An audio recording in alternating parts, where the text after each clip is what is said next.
Bismillahirrahmanirrahim. Wassalatu wassalamu ala Rasulillah. Assalamualaikum warahmatullahi wabarakatuh.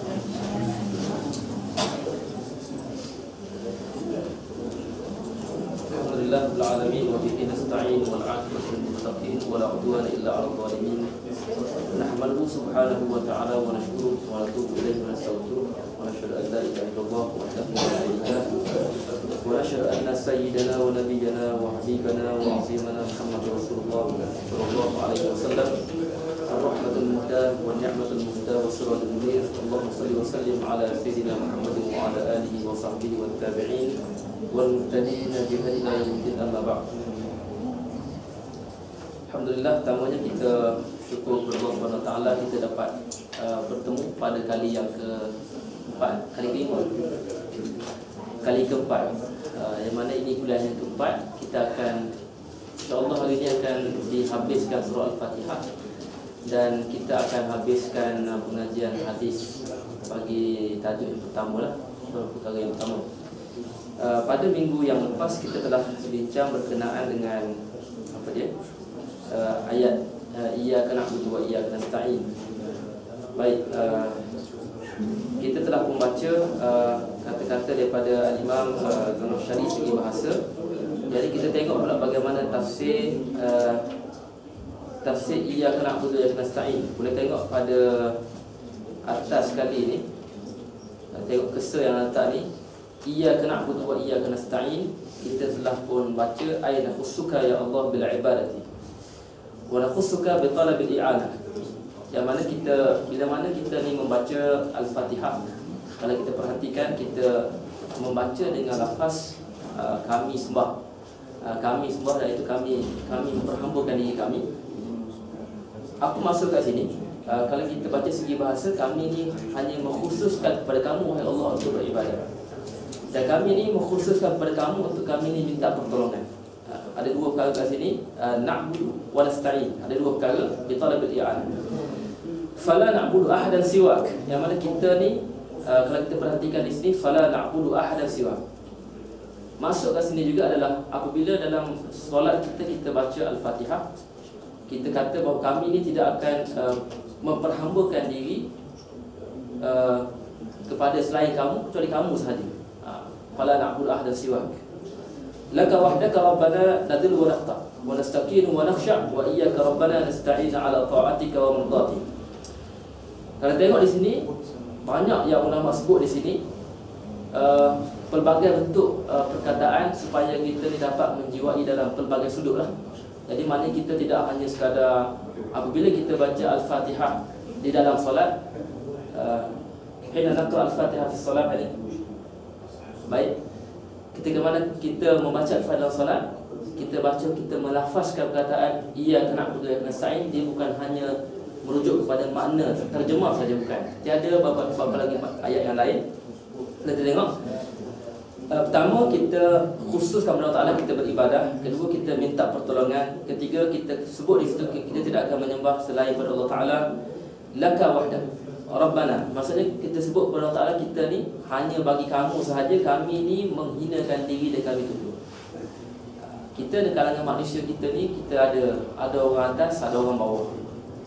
Kadang-kadang ada orang yang mana dia mempermainkan kita, kadang-kadang kita mempermainkan orang lain. Baik. Dalam maksud di sini kita sebagai orang Islam, kita sebagai orang yang Muslim, apabila kita berada di mana-mana sekalipun, kita kena sedar bahawa kita ni tidak akan tunduk kepada sesiapa melainkan hanya kepada Allah Ta'ala sahaja. Apa maksud di sini?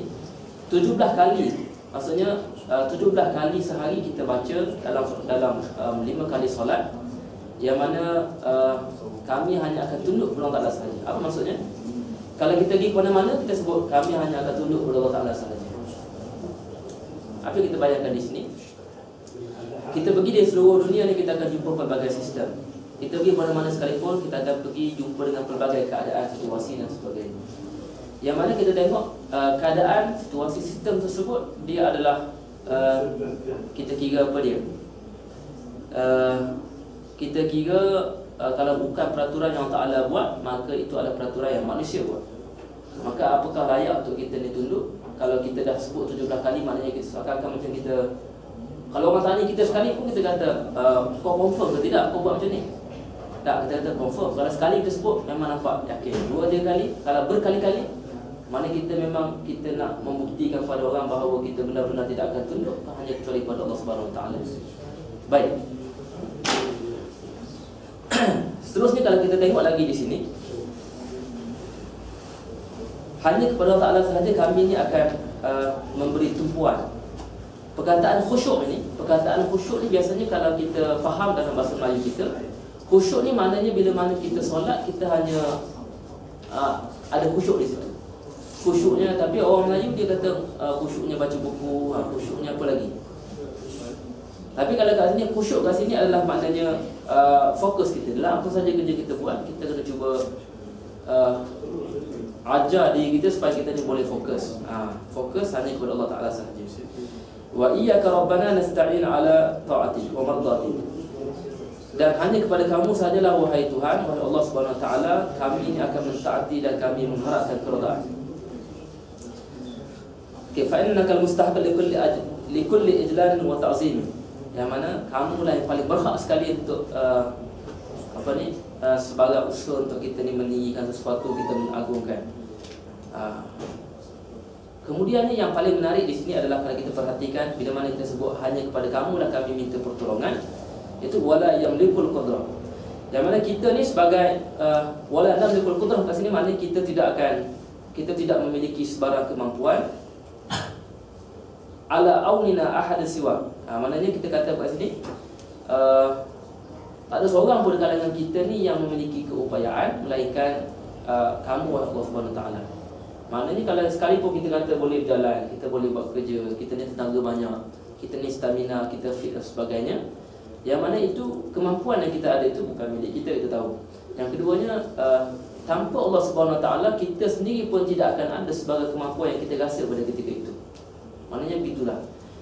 Apa yang Allah Ta'ala cuba ajar kepada kita dalam surah Al-Fatihah ini, apabila kita baca ayat ini adalah supaya kita semua sedar dalam keadaan kita sihat ataupun tidak, kita ni bertenaga ataupun tidak, sebenarnya kita berada di dalam rahmat Allah Subhanahu Taala tersebut, yang mana kita dah baca pada ayat awal sebelum daripada itu lagi. Kenapa kalau kita tengok kadang-kadang kita lupa. Kita hanya fikirkan diri kita sahaja. Kita tengok orang lain kita buat tak kisah je. Orang yang lapar ke, orang yang lemah ke, kawan kita sakit ke, sedang kawan kita tu pening kepala, kau ni tak usah mengada lah. Padahal boleh jadi dia sakit betul kan. Dari mana kita tak fikir bagaimana kalau Ta'ala pun beri sakit pada kita dan kita pun cakap macam tu, aku tak boleh, kau tolong aku boleh tak, aku ni pening kepala ke macam mana. Berlaku ke macam tu keadaan? Kadang-kadang boleh tolong tak? Boleh tak tolong ambilkan air tu sikit misal kata. Kaki ni lenguh lah. Allah, manja ke main lenguh ke macam mana. Benda yang simple-simple. Kita tak boleh nak pandang rendah perkara sebegini. Sebab apa? Kudrat yang kita ada ni boleh diberi dan boleh ditarik pada bila-bila masa saja. Baik, tengok. Terus saja kepada ayat seterusnya. Suratul ladzina an'amta 'alaihim. Kita minta ni ihdinas siratal mustaqim. Ihdinas siratal mustaqim, tunjuklah kepada kami jalan yang lurus. Ai dullana, tunjuk pada kami ya Rabb ila tariqikal haq. Tunjuk pada kami. Dia dua perkataan, mana perkataan rasyad tadi tu, ursyud apa sekali itu adalah perkataan yang sama. Tunjuklah kepada kami wahai Allah Taala jalan kamu yang benar. Wa dinikal mustaqim, dan agama kamu yang lurus. Wa thabbitna 'ala al-islam alladhi ba'athta bihi anbiya'aka wa rusulaka. Yang mana tetapkanlah kami ini di atas agama Islam yang mana yang kamu telah utuskan para nabi dan para rasul. Bila anda baca ni boleh nampak tu mana-mana barisnya, ataupun tengok gitu je, ataupun memang kena pakai mouse ni tunjuk. Okey, macam ni kena tunjuk macam ni. Okey, wa arsalta bihi khatam mursalin, yang mana kita minta Allah Ta'ala ni, bila mana kita baca ihdinas siratal mustaqim, tunjuk jalan yang lurus. Dalam hati kita ada beberapa perkara. Satu, tunjuk kami jalan yang benar, jalan yang lurus. Kemudian tunjukkan tetapkan hati kami ni di atas Islam. Yang mana Islam yang mana ni? Kita Islam ni ada banyak. Islam ni ada banyak macam jenis. Satu, Islam yang mana hanya pada kad pengenalan. Islam yang pertama tak. Satu, Islam pada kita kata pada sudut slogan-slogan yang kita sebut Islam. Kemudian ada Islam yang mana seperti mana orang yang apa dia? Keturunan tu mana? Sambil dewa tu macam mana ikutlah macam-macam keadaan Islam. Tapi Islam macam mana sebenarnya kita nak masukkan di sini? Kalau orang contoh orang yang non muslim tanya pada kita, kalau kamu nak tengok Islam ni, tengok Islam yang mana sebenarnya? Tengok Islam pada kita ke? Ataupun tengok Islam pada siapa? Kalau kita nak buat contoh Islam, kita akan buat contoh yang macam mana? Para Nabi dah tak ada, para Rasul dah tak ada. Kita nak buat contoh pada siapa?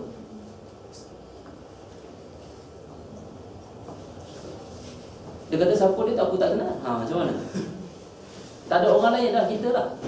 Jadi maknanya sebab apa kita sendiri yang baca Al-Fatihah, semua orang yang bergelar Muslim, la salata liman lam yaqra al-Fatihah al-kitab. Tak ada solat orang yang tak baca Al-Fatihah. Maknanya kat sini tak kira sama ada dia itu adalah al-muluk, dia itu adalah jumhurun nas, dia itu adalah siapa dia sekalipun, semuanya kena baca Al-Fatihah. Orang yang kaya ataupun yang miskin, semua kena baca Al-Fatihah. Maknanya Allah Ta'ala nak bagi tahu kepada kita, kalaulah berlaku keadaan-keadaan orang nak cari Islam, kita bukan tunjuk pada orang lain. Kita lah orang ni sebenarnya, patutnya. Pada ketika itu contoh tiba-tiba jalan seorang-seorang, orang tanya apa itu Islam, sembang-sembang macam mana, masa tu kita ada seorang saja. Kita jangan sibuk nak kata engkau apa ni, tahu ke tidak nama Syekh sekian-sekian, nak tengok Islam, tengok dia. Sampai bila pun kita tak akan ada rasa nak meningkatkan diri kita. Pasal tak tidak? Tapi kalau kita kata Islam, kita tengok, aku tengok Islam ni pada diri kamu ada begini, kawan tu cakap. Okay, baik, kita pun tunjuk Islam ni begini, pakaiannya, awaknya macam ni, solat kami begini, sedekah kami macam mana, makanan kami, makan kami macam mana. Maknanya kita kena ada target begitu. Allah Ta'ala pun dia suruh kita baca 17 kali sehari. Itu maknanya supaya kita ni benar-benar ingat bahawa kita tak boleh nak sentiasa tunjuk pada orang lain, tapi kita yang kena buat sesuatu. Maknanya begitulah. Kita kena fikir begitu. Apakah peranan kita, bagaimana kita boleh bagi sumbangan, bagaimana kita boleh perkenalkan Islam, bagaimana aku boleh mempamerkan syiar Islam pada diri aku. Itu maknanya itu misi kita sebenarnya. Semua orang tak terlepas. Dia sama ada dia ni orang yang belajar agama ke tidak, semua ada tanggungjawab yang sama. Iaitu Islam yang macam mana? Islam yang mana seperti kamu utuskan para nabi kamu dan rasul-rasul kamu. Wa ja'alna mimman salaka tariqal muqarrabin. Dan jadikanlah kami di kalangan orang-orang yang mengikut jalan orang yang dekat dengan Allah Subhanahu Wa Taala. Maknanya bila mana kita baca ihdinas siratal mustaqim, dalam hati kita ni kita kenal. Kita dalam kepala kita tahu siapakah di kalangan kita ni orang-orang yang dekat dengan Allah Subhanahu Wa Taala. Ada kawan kita tu kita kata dia jauh lagi baik pada aku, dia boleh baca sama ada Quran itu dibaca safhah wahidah ataupun safhatan, dia boleh baca 2 muka surat ke 3 ke, ataupun 1 juzuk ke macam mana sehari, ataupun dia boleh khatam Quran itu habis macam mana. Ataupun ada orang yang dia itu konsisten bila baca Quran, dia tengok makna sekali. Ada orang yang mana dia boleh kawan kita tu dia boleh qiyamul lail macam mana. Itu kita kata maknanya orang-orang yang muqarrabin. Maknanya begitulah. Kita kena minta sentiasa. Kalau kita jadi tak baca Quran, kita minta supaya Allah Ta'ala ni dalam solat, kita minta dalam hati kita supaya Allah Ta'ala jadikan kita di kalangan orang yang dekat, seperti mana kawan-kawan kita misalnya. Contoh muslimat nak buat, contoh muslimat. Kadang-kadang contoh bab bab pakaian tu macam mana buat contoh. Kadang-kadang bab pakaian. Bab pakaian ni kadang-kadang kita tahu pakaian mana yang lebih baik, pakaian mana yang baik. Tak. Kadang-kadang kita nak ubah daripada yang baik kepada yang lebih baik, susah tidak? Susah. Alamak, bukan tak nak berubah, tapi main banyak aku punya baju macam ni. Kalau tidak tak pakai bazir pula kan.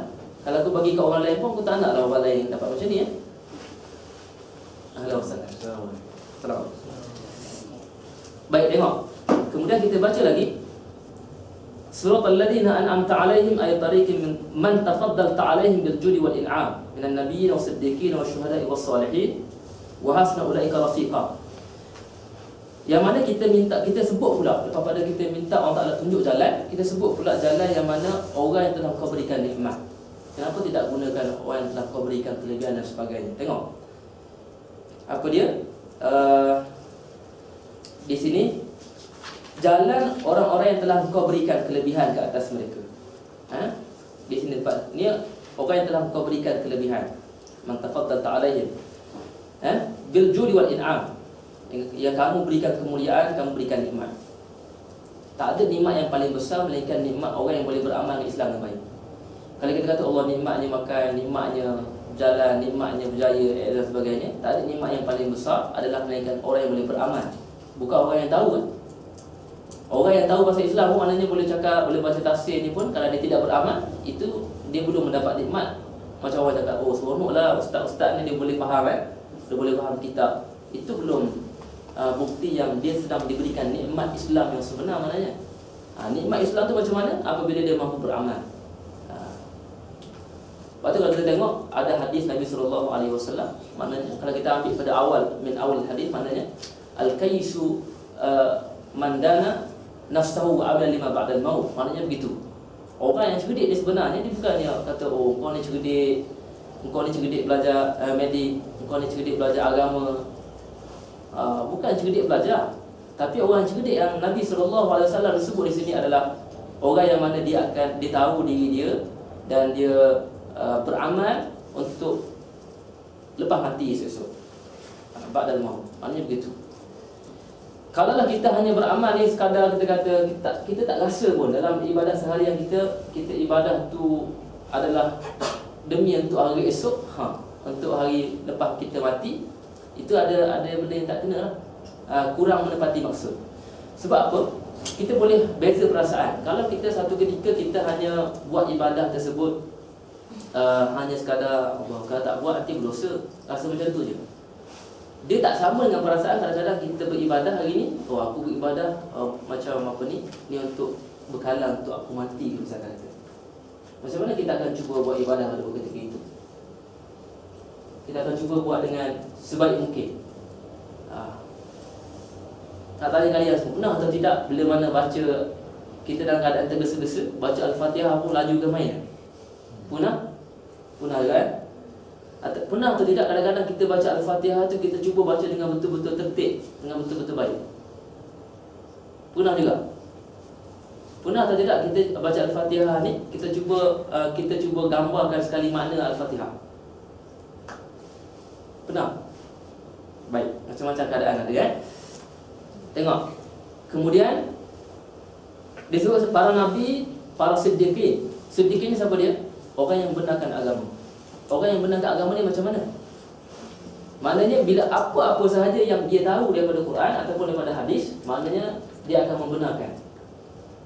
Dia yakin. Maknanya apa yang datang pada Quran itu diterima, apa pada hadis itu diterima. Ma atakum rasul fakhudhuhu wa ma nahahu an fantahu. Apa yang Nabi SAW bawa pada kamu itu maka kamu ambil, kamu terima, dan apa yang Nabi larang kamu tinggalkan. Boleh? Baik, tengok. Kemudian kita baca lagi di kalangan wasyuhada. Syuhada ni siapa dia? Orang yang syahid.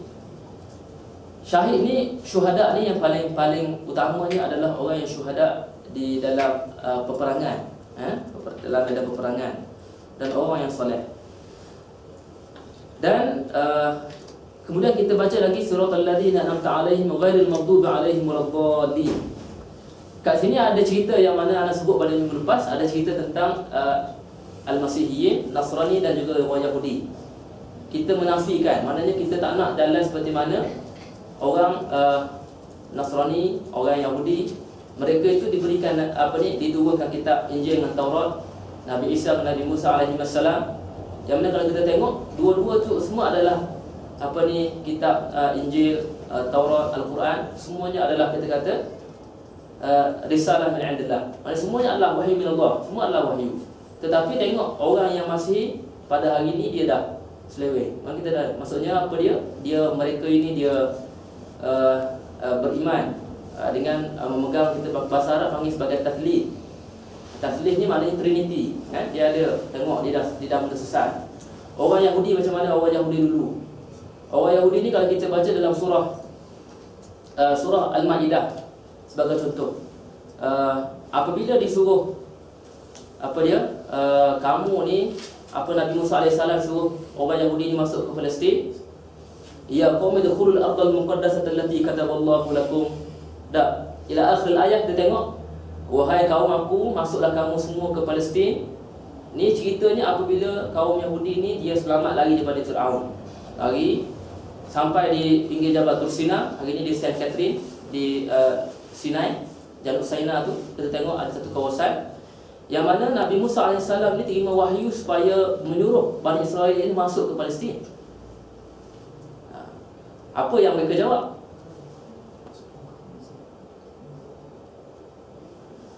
Apa yang mereka jawab? Apa dia? Macam tu. Di Palestin pada ketika itu ada bangsa Kanaan. Bangsa Kanaan ni dia bangsa yang ganas, bangsa yang kita kata sangat ganas, dan orang Bani Israel ni takut. Pada ketika itu apabila Allah Ta'ala ni menyelamatkan Bani Israel, Allah Ta'ala menjanjikan Palestin itu sebagai Ardul Muqaddasah, itu sebagai tempat orang Bani Israel pada ketika itu. Tetapi orang yang Bani Israel ni jawab dengan jawapan yang berbeza. Fadhhab anta wa rabbuka faqatila inna hahuna qa'idun. Idhhab anta ya Rasulullah. Maknanya begitulah, kamu pergilah, kamu dengan Tuhan kamu pergi. Maksud kami nak duduk sini, kami tak nak berperang. Tapi para sahabat apabila mendengar cerita ini yang disebut dalam Quran dalam surah Al-Maidah, para sahabat tu macam mana? Agak-agak macam mana? Fadhhab anta wa rabbuka faqatila ya Rasulullah. Maknanya inna ma'akuma muqatilun. Lain. Itu yang kita baca surah Al-ladzina anta 'alaihim wal maghdubi 'alaihim waladdallin. Yang ada maksud kita sebut ma'iyah kita ni, maksud kebersamaan kita dengan Rasulullah sallallahu alaihi wasallam. Para syuhada, para siddiqin. Semua sekali kita baca dalam ayat sebelum tu, kita kena fikir kepala kita. Tengok terjemahan dia. Kita kata surah Al-ladzina an'amta 'alaihim, jalan yang kamu berikan nikmat, orang yang kamu berikan nikmat ke atasnya. Ghairil maghdub, bukan jalan yang kau murkai. Orang yang kau murka, al-maghdub ini merujuk kepada Yahudi. Ghairil maghdubi 'alaihim, orang Yahudi. Waladhdallin ni adalah orang Kristian pada hari ini. Waladhdallin. Kalau kita tengok, kita boleh baca dalam suratul Hajj. Misalnya kita boleh baca surah Hajj, suratul Taubah. Ada cerita tentang al-ahbab wal ruhban. Ada cerita tentang mereka ini. Mereka ni adalah kita kata pendeta-pendeta dan padri Kristian lah, kita kata. Mereka ni tahu ajaran Nabi yang yang dibawa itu adalah benar, tapi dia tidak ikut, bahkan dia tulis dia menyeleweng ikut kehendak masing-masing. Kalau kita perhatikan bagaimana sikap yang Allah Ta'ala sebut pada Bani Israel ini, mereka itu adalah orang golongan yang mana yuharrifuna al-kalima an mawadhi'i. Mereka itu menyeleweng. Apakah kita juga nak buat sama macam orang Yahudi? Boleh kita menyeleweng ni, tak semestinya kita kata kita tulis, tak semestinya kita cakap. Menyeleweng boleh jadi kita buat. Apa yang perilaku dan tabiat yang dibuat oleh orang Kristian, orang Yahudi yang tidak beriman, dan kemudian kita pun buat sama juga. Maknanya itu juga keadaan-keadaan yang menyeleweng. Orang tak kata kalau kau buat buku, kau tulis macam ni, maka kau menyeleweng. Apabila kau cakap macam ni dan kau buat yang berbeza dengan yang Nabi SAW buat, maka kamu ni menyeleweng. Tapi menyeleweng juga adalah apabila kita buat. Kadang-kadang kita mungkin kalau depan orang ramai tu kita rasa okay, kita boleh kawan. Kalau duduk seorang-seorang, orang lain tak ada, aku seorang je kat negara ni yang Muslim ni, contoh jadi kita pun tak kisah, kita pun tudung pun tak ke mana, aurat pun terdedah, macam-macam. Yang laki pun solat pun tentu lagi tak boleh, jadi kita minum arak, macam mana. Jadi maknanya kita sebut kat sini, tak nak kami ni, kita sebut dalam masa baca Al-Fatihah, maksudnya 17 kali ni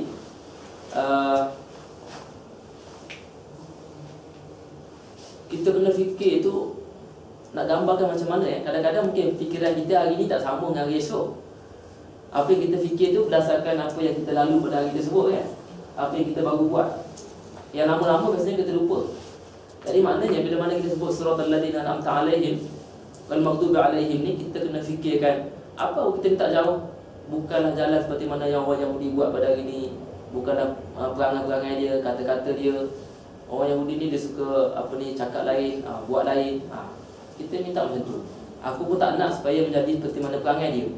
Memang kita takkan jadi orang Yahudi, takkan jadi orang Kristian, tapi perangai dia macam mana? Hari ni aku cakap lain, esok aku buat lain ke macam mana? Tak. Itu kita minta jauh. Maknanya la taj'alna ya Allah min zumrati a'da'ikal ha'idin 'ala siratal mustaqim as-salikin ghairal manhajil qawim. Jangan jadikan kami wahai Allah Taala daripada kelompok pada golongan min, yani zumrah ini mana zumrah ni sama macam kita kata kelompok lah orang yang yang menyeleweng daripada jalan yang lurus, yang mana daripada manhaj yang benar. Minal yahudil maghdubi alaihim, nampak kat sini perkataan minal yahudil maghdubi alaihim, daripada kalangan orang Yahudi yang kau murkai ke atas mereka. Orang Yahudi ni adalah kaum yang mana paling banyak menerima para rasul. Dan bukan orang Yahudi saja ni. Orang Yahudi ni termasuk dengan orang kita kata orang Yahudi ni sama ke tidak dengan orang Kristian ni. Kalau segi nama pada hari ni tak sama. Tapi kalau segi nasab, Yahudi, Kristian, dua semuanya adalah Bani Israel. Bani Israel itu kata min abna'i Ya'qub alaihissalam.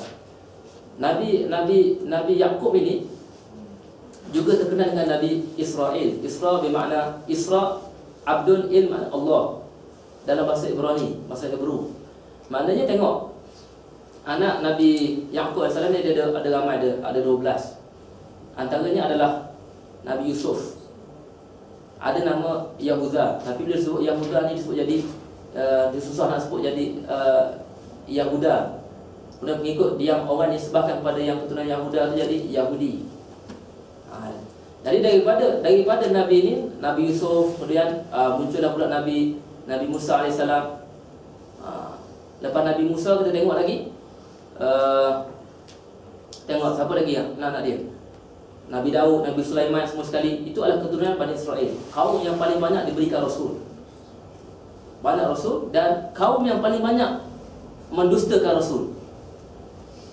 Adakah kita nak jadi seperti mana perangai mereka? Maknanya kita mungkin mulut kita kata aku ni tak nak mendustakan rasul, tak nak mendustakan Rasulullah sallallahu alaihi wasallam. Tapi kadang-kadang tengok, kita kata kita ni bukannya kita nak buat sangat kadang tu benda-benda kesalahan ni. Tak. Kita bukannya suka.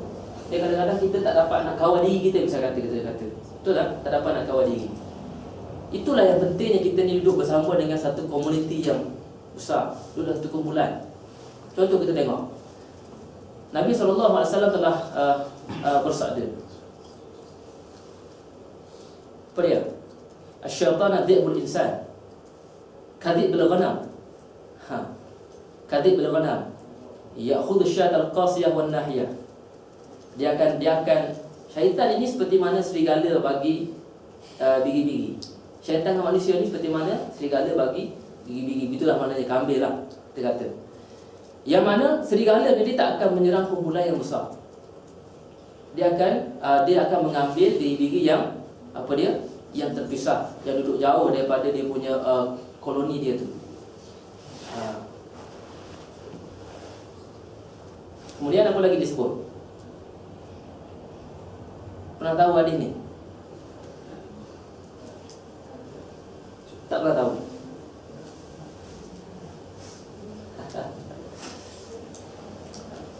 Fa iyyakum wasy'ab. Tengok. Dan awahlah kamu daripada kamu ni berpecah duduk cara berasingan. Kemudian disebut lagi dalam mata hadis tersebut adalah apa dia? Fa'alaikum bil jama'ati wal 'amati wal masjidi. Tengok. Maknanya adalah wajib ke atas kamu untuk kamu tu sentiasa duduk dekat dengan kumpulan. Contoh Syahrir duduk seorang, orang yang duduk seorang tak datang lagi. Tapi yang duduk seorang rumah dia, siapa duduk seorang? Ada duduk seorang sini tak? Faisal duduk seorang.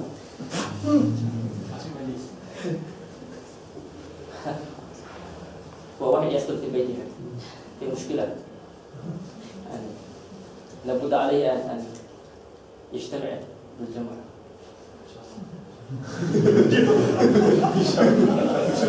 Tadi kita duduk sekali ya, Amirul dengan berapa? Okey, Aizat pun hampir duduk seorang sama dia. Ya, okey. Maknanya kalau kita duduk seorang sekalipun, kita kena cari supaya kita boleh mengelakkan daripada kita menjadi mangsa kepada syaitan. Boleh? Baik. Kita terus saja. Kemudian awal nasara ad-dhalin alladhi yadhallu an syari'atikal qudsiyah. Ataupun kita kata orang Nasrani yang sesat, yang mana mereka telah sesat daripada syariat kamu yang suci. Kemudian kita perhatikan dalam faedah-faedah daripada ni. Faedah daripada kita mempelajari surah Al-Fatihah. Dah habis dah Al-Fatihah kita ni. Ingat tak ingat saja. Nak tengok ingat ke tidak, kita bagi soalan. Soalan exam. Ada examiner, kalau lepas ke tidak. Kalau lepas kita boleh pindah tajuk lain. Ada wire ke? Wire tak ada lah. Tak apa, kita bagi faedah lain pula. Okey, cukup. Kita bagi dia habis saja. Kita masuk hadis dulu. Ini peringatan saja supaya masuk hadis lah pula. Okay, bismillahirrahmanirrahim. At-taghrib fi birril walidain. At-taghrib fi birril walidain. Tutup ke? Boleh tutup. At-taghrib fi birril walidain. Kita tengok daripada hadis Sami'tu Aba Amr al-Shaybani yaqul akhbarana sahib hadhihi dar wa umma abiyadihi ila dari Abdullah qala sa'altu an-nabiy sallallahu alaihi wasallam ayyul amali ahabbu ila Allah qala as-salatu ala waqtiha qala thumma birrul walidain qala thumma qala al-jihad fi sabilillah qala haddathani bihim walau salastuhu lazadani. Kita tengok kat sini, kita dah baca terjemah pada minggu lepas. Kita cuba tengok siapakah dia Abdullah bin Mas'ud. Abdullah bin Mas'ud ini adalah ahad a'lamus sahabah wa ulama'ihim. Yang mana salah seorang daripada sahabat yang mana alim, yang mana aslama qadiman hina aslama Sa'id bin Zaid qabla an yaslama Umar bin Khattab radhiyallahu anhu bi zaman. Dia seorang yang hebat, seorang sahabat. Abdullah bin Mas'ud ini yang diceritakan dalam hadis tadi adalah orang yang mana telah pun Islam lama ketika mana Islamnya Sa'id bin Zaid. Sebelum daripada Islamnya Umar bin Khattab radhiyallahu anhu di zaman. Hadar Ibn Mas'ud ila al-Habsyah hijratain. Thumma ila al-Madinah. Wasala ila al-Qiblatain wa syahida sa'ir al-musyahid ma'a Rasulullah sallallahu alaihi wasallam Badran wa Uhudan wal Khandaq wa Badr Ridwan wa ghairiha. Kalau kita tengok, dia telah berhijrah. Abdullah bin Mas'ud ini telah berhijrah ke Habsyah 2 kali dan telah pun hijrah ke Madinah. Habsyah hijrah 2 kali ke sekali? Sahabat Nabi. Sekali ke 2 kali hijrah ke Habsyah? 2 kali ya. Tahu ke sejarah ni? Hijrah yang pertama tu bila mana kita tengok pada apa dia? Selepas kita kata dakwah secara alaniah tersebut, dakwah secara jahriyah, yang mana ramai sahabat yang diseksa dan sebagainya, maka terima perintah untuk hijrah ke Habsyah. Betul? Itu pertama kali. Yang kedua adalah hijrah yang keduanya adalah untuk mengajak Raja Najasyi itu supaya bersama dengan Islam. Baik. Kemudian dia telah hijrah ke Madinah dan Abdullah bin Mas'ud ini telah pun sampai ke Palestin pun dah sampai. Dia telah pun bersama Rasulullah SAW dalam pelbagai peperangan. Dalam perang Badar, perang Uhud, perang Khandaq dan juga Bai'ah Ridwan. Kemudian kalau kita tengok lagi, kana Ibnu Mas'ud ma'dudan min kibar sahabati wa alamihim. Dikira sebagai sahabat yang mana antara sahabat kibar sahabat. Dia ada istilah panggil kibar sahabah, ada ashabus saghir. Kibar sahabah ni maknanya antara orang yang paling utama sekali, antara kita kata figure-figure yang dominan di kalangan para sahabat. Baik. Wa fudalaihim wa fuqahaihim wal muqaddimin fil Qur'an wal hadis wal fatwa. Kita tengok, dan di kalangan orang yang sahabat yang utama, yang faqih dalam masalah fiqh dan yang antara yang awal, yang menguasai Quran dan hadis dan juga fatwa. Baik. Itu adalah cerita tentang Abdullah bin Mas'ud. Kemudian kita tengok pada hadis. Kalau kita tengok maksud as-salatu ala waqtiha, apa maksud ibarah? Wa qad ikhtalafa ahlul ilm fi hadhihi al-ibarah. Maknanya apa ni, ulama ni dia khilaf maksud as-salatu ala waqtiha. Hal tufidu anna al-mubadarata ila as-salati fi awwal waqtiha afdalu min at-tarahi aw hiya tufidu mujarrad al-iqa'i as-salat fi waqtiha. Adakah kita kata solat itu maksud as-salatu ala waqtiha itu adalah kita ni bersegera seawal waktu adalah lebih utama berbanding dengan orang yang melambat-lambatkan. Maknanya kita kata as-salatu ala waqtiha ni, bila sahabat dia tanya apakah amal yang paling afdal, tak yang paling afdal, Rasulullah SAW pun jawab as-salatu ala waqtiha. Solat pada waktunya ada dua jenis orang. Contoh Aizat ni dia bersegera pergi solat. Anis ni dia tak apalah, kejap lagi. Biasa orang lelaki ni dia tahan sikit lah kot. Sebab kalau ke masjid dia tahan sikit. Kalau biasa orang perempuan kot kat rumah, muslimat macam mana? Kat rumah ni sebab dia tak kena pergi masjid, dia tak kena duduk kat rumah sahaja, jadi pun solat dululah macam mana, tak rasa nak cepat-cepat. Apakah maksud dia orang yang bersegera untuk solat itu lebih afdal daripada orang yang melambat-lambatkan? Ataupun kita kata ibarat itu adalah ibarat yang umum. Dhahaba ila al-awwal Ibn Battal rahimahullah ta'ala wa naza'ahu al-allama Ibn Daqiq al-'Id faqala laysa fi hadha al-lafz ma yaqtadi awwalan wala akhiran wa ka'anna al-maqsud bihi al-ihtiraz amma idha waqa'at qada'. Maksud di sini adalah ada dua pandangan. Satu pandangan kata as-salatu ala waqtiha itu adalah orang yang pergi solat segera itu lebih utama, lebih baik daripada orang yang melambat-lambatkan. Yang kedua adalah kita kata ibarat ini adalah umum. Tak ada beza antara orang yang cepat ke orang yang lambat. Tengok. Pandangan yang pertama ini dipegang oleh kita kata Al-Imam Ibn Battal rahimahullah ta'ala. Dia kata orang yang mana bersegera menunaikan solat itu adalah lebih utama, lebih baik berbanding dengan orang yang melengah-lengahkan, melambatkan. Perkara ini telah berbeza pandangan, ditolak oleh Al-Allamah Ibn Daqiq al-'Id. Dia kata lafaz ini dia tidak mau membawa maksud siapa cepat ke lambat. Tapi maksud di sini adalah wa ka'anna al-maqsud, ka'anna kat sini maknanya boleh jadi maksud dia kata. Boleh jadi maksud kat sini adalah yang penting kita adalah memelihara solat kita masuk waktu ataupun bila mana kita boleh solat. Contoh, kita ada kelas. Zuhur masuk pukul berapa? 12:20. Habis kelas pukul 12. Tak samalah, ada yang pukul 12, ada yang pukul 1, 2, 3 kan. Baik. Maknanya maksud awal waktu tu as-salatu ala waqtiha tu bukan maknanya orang azan. Maknanya yang paling baik adalah orang yang sentiasa dapat paling baik ni orang yang solat awal waktu. Selepas 10 minit dia pun solat. Bukan maksud begitu. Kata Al-Imam Ibn Daqiq ini maknanya paling awal selepas daripada kita tidak ada apa-apa komitmen lain lah. Komitmen yang mesti kita lakukan. Maknanya kalau kita kata dalam kita habis lecture pukul berapa, selepas habis lecture pukul 2, kita pun kita kata sebelum masuk ni, asal dah dekat dah ni, kita cepat-cepat balik rumah, kita pun terus solat. Itu maknanya dah cukup. Kita kata as-salatu ala waqtiha. Nampak? Boleh Kemudian yang lagi wala syakka anna al-muhafazata 'ala salati fi awwal waqtiha aktsaru fadilah. Dan tak syak lagi ni orang yang memelihara solat pada awal waktunya dia ada banyak faedah dia. Fa fihi al-musara'atu ila al-amal. Wal mubadaratu ila ijabati da'i Allah. Was salatu ma'al jama'ati wa fi waqtiha mustahab wal ihtiyat laha qabla sawarif wasyawaghil. Nampak banyak faedah kat sini. Tengok. Kita orang yang biasanya dia melambat-lambatkan solat. Semua aktiviti, kerja-kerja dia, tugas-tugas dia yang lain, semua dia akan lambat juga. Tapi orang yang sentiasa solat awal waktu, cuba seawal mungkin, Allah Ta'ala ni akan pastikan supaya kerja-kerja dia pun boleh siap on time. Pancua lah, boleh siap cara on time.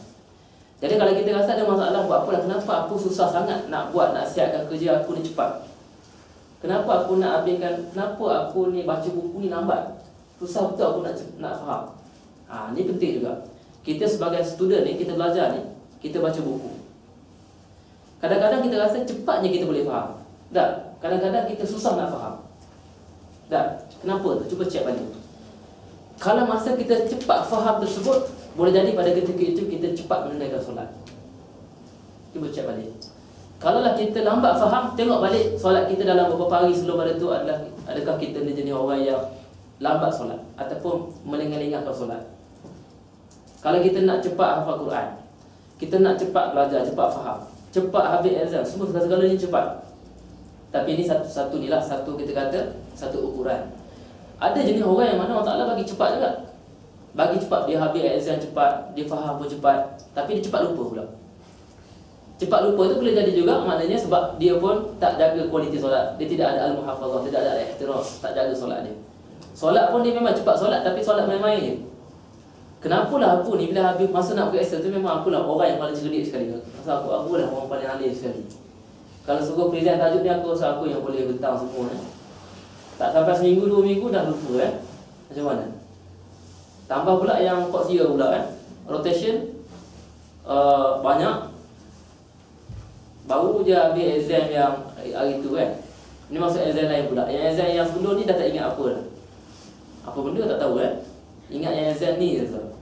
Habis 4 year tu dah kira dah tak tahu apa benda yang ingat, tak tahulah Macam mana? Tengok as-salatu ma'al jama'ah fi waqtiha. Maknanya fi awal waqtiha. Mustahab. Itu yang kita kata muslimat pun kena cuba usahakan. Solat kat rumah tu maknanya cuba usahakan untuk solat seawal mungkin secara berjemaah. Kenapa begitu? Tengok. Orang yang apabila dia solat secara berjemaah, pertama sekali dia akan apa dia? Kalau kita tahu darajat dia maknanya dia dapat 27 darajat, dia dapat kebaikan tu banyak. Betul? Itu asalnya lah. Solat berjemaah ini dia dapat mengawal fokus kita. Betul? Kita akan selamat. Kita tak akan mula fikir yang bukan-bukan dalam solat kita. Tak ingat rakaat berapa tak tahu Kalau imam, kalau kita yang selamat ni contoh macam ni. Kita sekalipun kita kuat berangan sekalipun, solat berjemaah ni nak tengok imam rukuk, kita pun rukuk juga. Kadang-kadang kita tersilap. Imam ni duduk tahiyat awal, kita pun nak terbangun dah. Duduk balik sebab apa? Ada orang ingatkan. Tapi kalau kita tersemayang seorang, entah apa jadi tak tahu solat kita Tengok. Itu solat. Kita pergi kepada kehidupan seharian kita. Orang yang buat kerja seorang, dia boleh buat kerja dalam keadaan yang baik ke tidak? Kualitinya, contoh kita mungkin dia rasa dah baik bagi diri dia, tapi orang lain tengok itu ada orang ingatkan buat begitu, buat begini semua sekali. Tengok. Manusia ni bila dia susah dia perlukan pertolongan ke tidak? Perlu pertolongan? Tengok, apabila orang yang biasanya jaga solat Jumaat, apabila dia keseorangan dia ada masalah, sentiasa ada orang akan bantu dia. Akan ada pertolongan. Kita baca dalam hadis 40 Imam Nawawi. Ya ulam, inni u'allimuka kalimatin. Dan Rasulullah sallallahu alaihi wasallam ni naik unta bersama dengan Ibn Abbas radhiyallahu anhu. Ghulam ni maknanya antara umur 3 hingga 9 tahun lebih kurang. Ihfazillah yahfazuka. Kamu jagalah Allah Ta'ala, maksudnya jagalah agama Allah Ta'ala tadi. Antaranya adalah as-solat. Jaga solat sebaik mungkin, yahfazuka, Allah Ta'ala akan jaga kamu. Itu bukti dia. Semakin kuat kita menjaga solat ikut kualiti dia, maka semakin kuat Allah Ta'ala akan menjaga hak kita. Masa kita susah ke macam mana, Allah Ta'ala akan jaga hak kita. Baik, tengok sikit lagi. Kemudian di sini kalau kita perhatikan,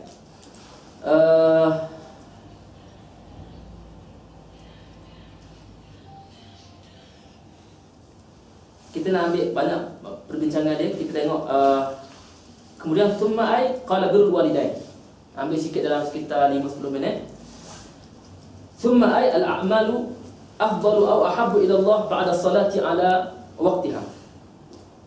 Abdullah bin Mas'ud radhiyallahu anhu tanya, apakah amal yang paling baik selepas daripada solat?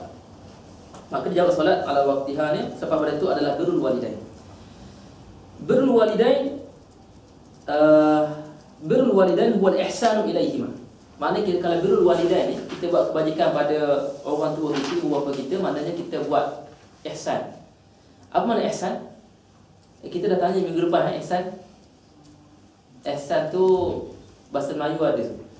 Kita faham ihsan tu sebagaimana bahasa Melayu tu satu. Wa fa'lul jamil ma'ahuma. Dan kita buat baik, kita cuba lakukan tunjukkan akhlak ataupun tunjukkan contoh anak yang paling baik di mata kedua bapa kita. Contoh, kita ada adik-beradik apa ramai? Ada siapa anak tunggal kat sini ke? Anak dia seorang? Semua ada adik-beradik. Kalau kita di kalangan adik-beradik kita kena cuba letak target supaya aku menjadi anak yang paling baik di kalangan adik-beradik aku semua sekali. Kita kena berlumba. Kita tengok. Biar kalau boleh, kalau mak ni biar aku yang paling baik. Bukan kerana mak nak suruh mak bayar kat aku, tidak. Tapi nak tunjuk pada adik-beradik lain bahawa inilah contoh, kita buat kebaikan sebagai contoh. Misal katalah, maknanya kita kena ada misi yang sebegitu. Dan kita kena lakukan apa dia? Perbuatan yang boleh wadzalika biiqramihima wa tawqirihima wa riayati huquqihima wa tawad lahuma. Banyak kat sini kita tengok seperti mana ayat suratul Isra ayat 23 hingga ayat 24, wa qadara rabbuka alla ta'budu illa iyyah wa bil walidayni ihsana imma yablughanna 'indaka al-kibara ahaduhuma aw kilahuma fala taqul lahumu uffin wa la tanharhuma. Tengok ila akhir ayat. Kita anak-anak ni dia biasa ke tidak, maknanya duduk jauh ni mungkinlah. Duduk jauh ni kita rasa aku balik ni aku nak tolong mak semua sekali rindunya, nak buat segala-galanya untuk mak ayah ni. Betul tak? Betul. Rasa Allah tengok gambar tu kadang-kadang boleh keluar air mata. Tapi bila dah balik seminggu tu, sekejap lah mak, sekejap ni tengah ni mak ni penting ni mak ni. Baca buku sikit ni apa ni, macam tengok tengah buka ni, padahal Facebook je dah. Tengah bincang kawan ni, bincang apa, nak berjalan ke mana mak suruh tinggalkan sekejap. Tengok sama juga macam solat. Kenapa digandingkan tentang birrul walidain dan solat ala waktu dalam satu hadis? Kita perhatikan, maknanya kepentingan solat tadi sama dengan kepentingan kita kata kita buat kebaikan pada kedua bapa kita.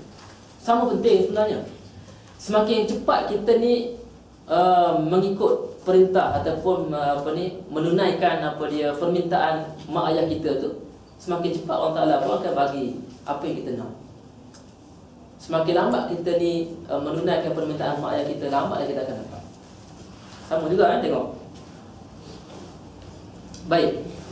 Kat sini disebut banyak. Wa birrul walidain la yanqati' bi mautihima bal hunaka asya'un minal birri